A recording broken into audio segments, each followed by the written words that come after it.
जमीयत उलमा पाकिस्तान नूरानी ग्रुप ने 28वीं तरमीम की हिमायत का ऐलान कर दिया है। पार्टी के सेक्रेटरी उवैस नूरानी का कहना है कि तमाम तर इख्तिलाफात के बावजूद PDM इत्तेहाद सब जमातों में राब्ते में है। इस हवाले से मजीद जानते हैं नुमाइंदा डॉन न्यूज़ अली वकार से। अली वकार, बताइए।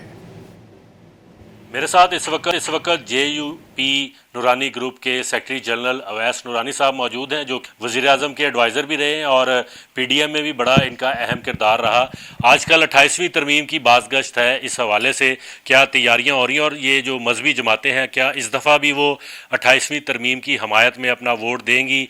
और जिससे पहले 27वीं तरमीम हुई उस पर बड़ा तनाज़ा पैदा हुआ, लोग उस पर क्रिटिसाइज़ कर रहे हैं। तो नूरानी साहब से पूछते हैं, नूरानी साहब, 28वीं तरमीम की तैयारियां की जा रही हैं और प्रेसिडेंट साहब के इस्तीफ़े की खबरें भी गर्म सोशल मीडिया पर मुख्तलिफ प्लेटफॉर्म पे, आप क्या समझते हैं कि वाकई जरदारी साहब मुस्ताफ़ी हो जाएंगे और ये 28वीं तरमीम जिस टन्योर पर करवाने की कोशिश की जा रही है हो जाएगी? बिस्मिल्लाहिर्रहमानिर्रहीम, बहुत शुक्रिया। नहीं, मेरा नहीं ख्याल है जरदारी साहब, मुझे उम्मीद है इंशाल्लाह अपना टेन्योर 5 साल का पूरा करेंगे। 28वीं तरमीम का जहाँ तक मसला है, ये है तो बड़ा सेंसिटिव इशू और तमाम जमातों ने उसकी भरपूर हिमायत भी की और ज़ाहिर है जो आइनी और जमहूरी तरीका है वो यही है कि 28वीं तरमीम की हम यानी 18वीं तरमीम की जो हिमायत कर रही थी उस वक्त इसीलिए की थी कि जमहूरियत का ये फ्रेम वर्क था कि इसमें होना चाहिए।